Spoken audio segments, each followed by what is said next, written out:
عليه ورتل القرآن ترتيلا. Bismillah ar-Rahman ar-Rahim. Alhamdulillah wa salatu wa salamu ala Rasulullah. Assalamu alaikum wa rahmatullahi wa barakatuh. Welcome back to the program. Another hadith of Prophet sallallahu alaihi wasallam, which is amazing. The best among you is the one who learns Quran and teaches it. Okay, so we have the teachers, the people who recite the Quran, who learn how to recite the Quran in the best possible way and then teach it. They are considered as to be the best of the people in front of Allah subhanahu wa ta'ala. Of course, it goes without saying that they should be at the forefront in implementing whatever they have learnt. We'll go back to our guest, inshallah, bi'idhnillah ta'ala, Sheikh Abdul Qadir. Yes. Sheikh Abdul Qadir, we know you studied, mashallah, in Makkah al-Mukarramah, the best place on the face of the earth, in al-Qura University, again, one of the leading universities, and then you did the recitations of the Quran. How was it when you were, learning over there, and the Imams used to talk about this Surah Fatiha? That how some of the common mistakes that would be there. Allahu Akbar.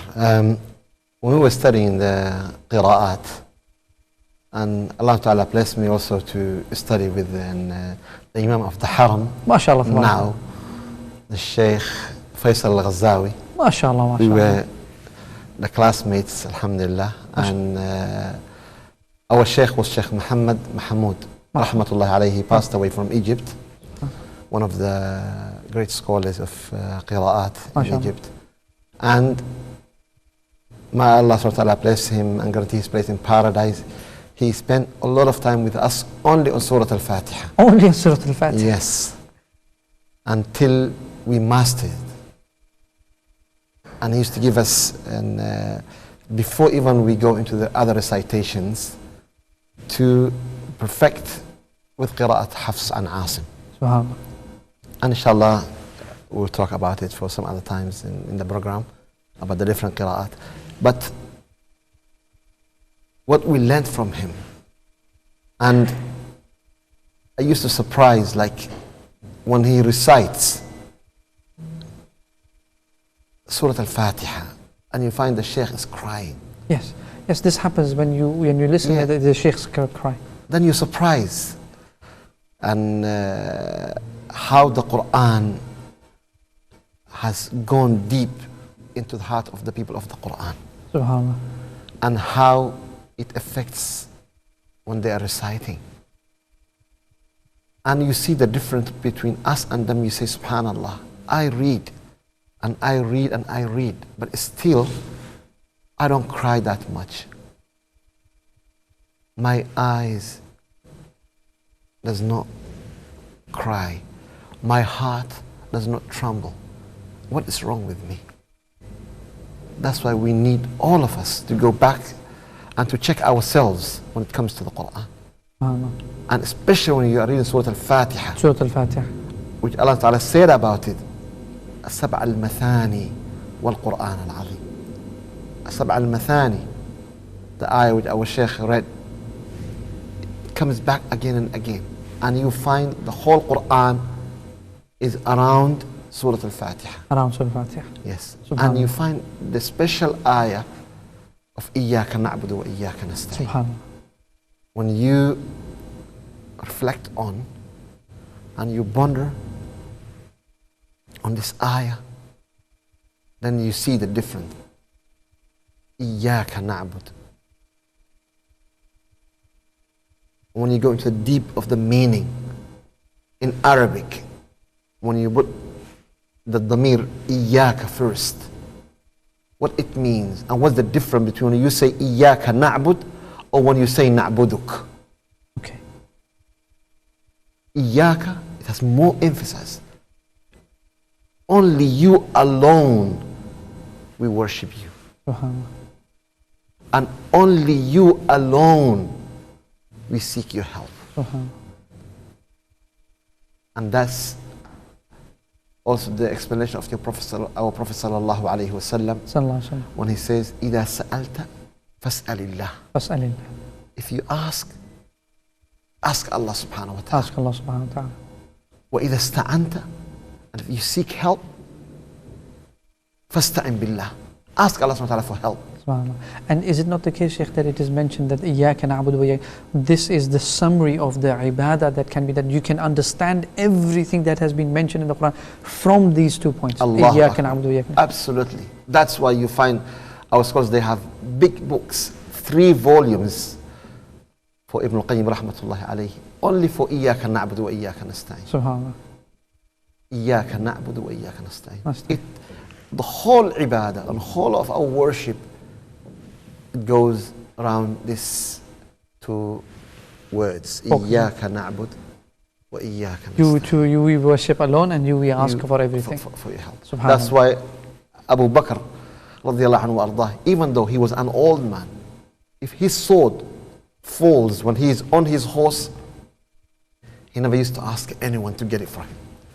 He used to come down himself and pick it up, because he does not want to ask anybody for anything, even for the simplest thing, other than Allah subhanahu wa ta'ala. SubhanAllah. And I think it's a very important principle, as we know the scholars mentioned that from here, is the moment we rely on Allah subhanahu wa ta'ala and have that faith in Him, Allah will make it easy. What do you think of Shaykh Rahman? Definitely. Allah subhanahu wa ta'ala is hasbunallahu wa ni'mal wakeel. Yes. That He is a sufficient, He is the sufficient one to rely upon. So we don't need to do isti'ana with anybody else before Allah subhanahu wa ta'ala. Now obviously we need to understand that in context, in the sense that after doing isti'ana upon Allah subhanahu wa ta'ala, it is of course okay for us to go out there and seek the avenues of achieving that goal, for example. You would make an effort and everything else. Exactly. So we can't ask Allah subhanahu wa ta'ala for rizq and then not go and do an effort. Yeah. So to understand that in context, inshallah. So Shaykh Ashiq Rahman, as we know, mashallah, tabarakallah, you finished part of your studies at Azhar University in Egypt, mashallah, tabarakallah. And now you are going again to further your studies. How is the experience when reciting the Quran in Azhar? Because we know the people of Egypt are known as the Ahlul Quran, the people, the people of the Quran. How is the experience over there? It must be different. I went to Egypt initially just for the Quran. Subhanallah. My plan wasn't to go to Al-Azhar University. Okay. I was a ashiq of the Quran from the beginning. Once I arrived in Cairo and I saw the vast availability of the Qurra, I got in touch with a few, and obviously, alhamdulillah, I was able to take lessons with them. But the environment of Quran in Egypt is amazing. I'll give you a small example. I'm reciting Quran now in a taxi. Old man driving the taxi, 70 years old or above, has no beard. You can't even tell he's practicing, for example. The way we normally tell someone's practicing, but from the physical, you can't tell. Generally, yes. I'm reciting, and he corrects me. I'm like, wow. And then he starts reciting a few verses after that as well. There's a general amazing amount of knowledge for the Quran in amongst those who have gone to Azhar, and because of Azhar in Egypt generally. And obviously it's very famous that they say the Quran was recited in Egypt, revealed in Mecca and Medina, but recited in Egypt. Yes. So yeah, I mean there is a certain amount of truth to that, mashallah. It's an amazing experience. And excellent. Yeah. We make dua that Allah makes it the same case over here as well, mashallah, in all the other countries. When we talk about Egypt, we talk about Sheikh Abdul Basit, Qari Abdul Basit. Everyone knows about it. If there is, you ask someone who is just born, they will know Sheikh Abdul Basit. Yeah. And he recites in a certain way. Yeah. Bismillahirrahmanirrahim.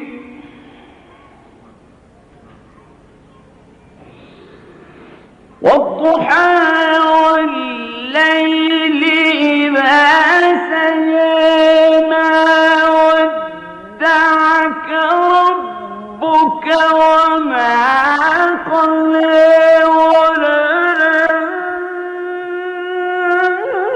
وللآخرة خير لك من الأولى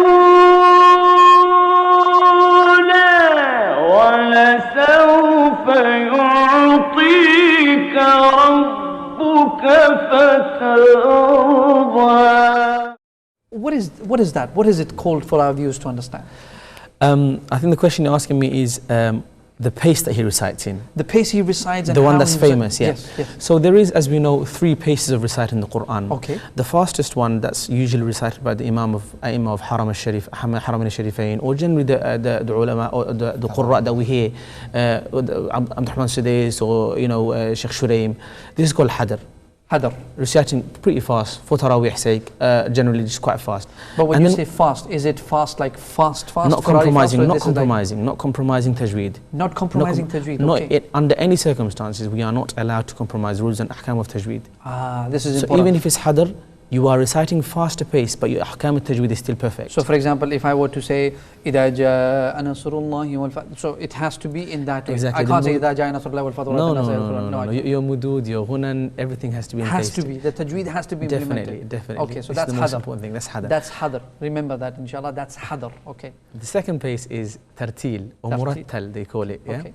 Tartil is basically the medium pace. So you have, say for example, someone like Sheikh Siddiq al-Minshawi, when he doesn't recite in the very slow pace, it's considered tartil. Sheikh Mishari Rashid al-Afasi, his pace is not as fast as Abdurrahman Sudais, for example, but it's still quite fast. Yes. So that's called tartil, that's murattal. Good, mashallah.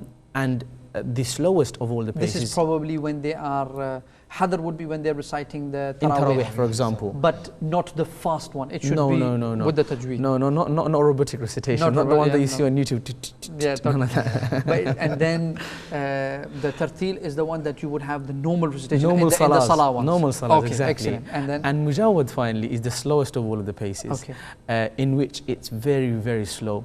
And the whole idea of the recitation of mujawwad is for halaqat, for hafalat. Okay. So people come just to listen to the Quran. Right. And one of the reasons why it's recited so slow is so that you can ponder upon the verses. And so you'll find the mujawwad Qur'an, they repeat one verse over and over again because that ayah has got to them so many times.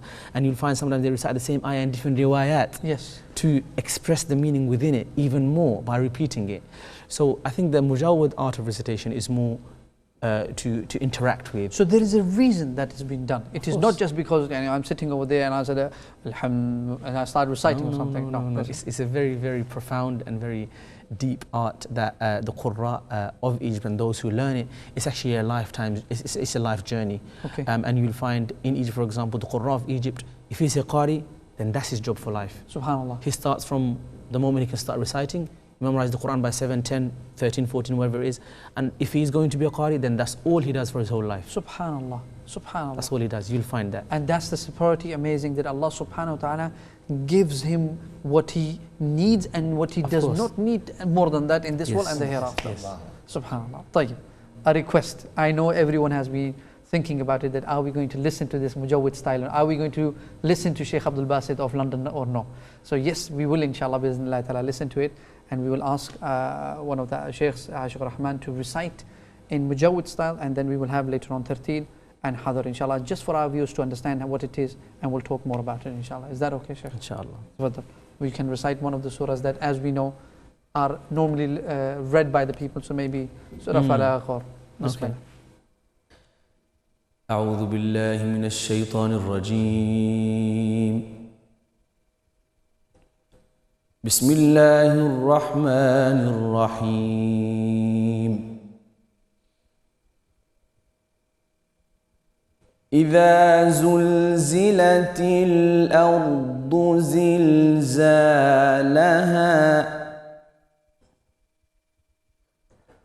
وأخرجت الأرض أثقالها وقال الإنسان ما لها يومئذ تحدث أخبارها بأن ربك أوحى لها يومئذ يصدر الناس أشتاتا ليروا أعمالهم فمن يعمل مثقال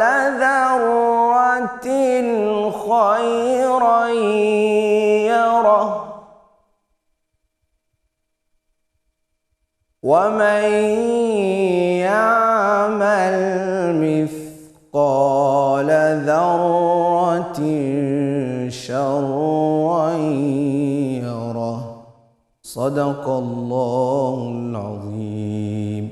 This is one of the ways of mujawwid, which is the slow one. The MashaAllah, slower pace. tabarakallah, jazakallah khair.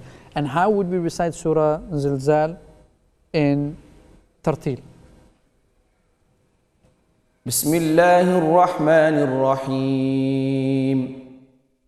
إذا زلزلت الأرض زلزالها وأخرجت الأرض أثقالها وقال الإنسان ما لها يومئذ تحدث أخبارها بأن ربك أوحى لها يومئذ يصدر الناس أشتاتا ليروا أعمالهم فمن يعمل مثقال ذرة خيرا يره ومن يعمل مثقال ذرة شرا يره. This is tartil, that how they would recite in the salah to come in. Normal And then salawat. the tarawih hadr, how should it be? Okay. How, like not how, so how should it be in the salah, in the tarawih when they are reciting? Just to give an introduction to that, the reason why we make hadar recitation an option in Taraweeh is because we understand that it's 20 rak'at, it's a lot of rak'at, and it's Qiyam al-Layl, and the time is short, and people are standing for long, and you have in your jama'ah old and young and women and children. So we make it a bit faster, within the boundaries though. So it should sound not too fast and not too slow. Not too Either fast. they are doing 8 or 20 hours. Whichever one you're doing, in any case, it's more than usual because you're doing the Isha with it as well. There you go. Yeah. So how should it be? بسم الله الرحمن الرحيم. إذا زلزلت الأرض زلزالها وأخرجت الأرض أثقالها وقال الإنسان ما لها يومئذ تحدث أخبارها بأن ربك أوحى لها يومئذ يصدر الناس أشتاتا ليروا أعمالهم فمن يعمل مثقال ذرة خيرا يره ومن يعمل مثقال ذرة شرا يره. Jazakumullah khair, Sheikh. Jazakumullah khair. Jazakumullah khair, Sheikh Abdul Qadir, for coming to the program. Sheikh Ashik Rahman.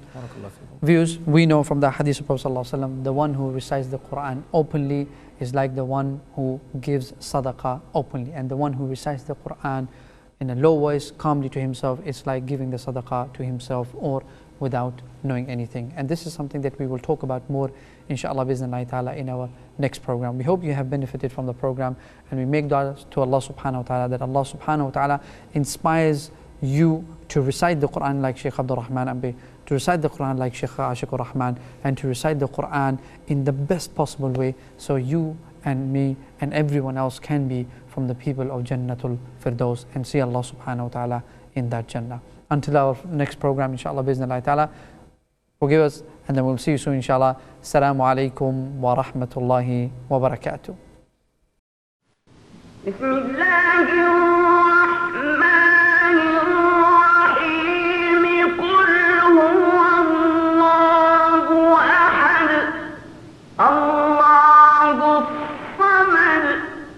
لم يلد ولم يولد ولم يكن له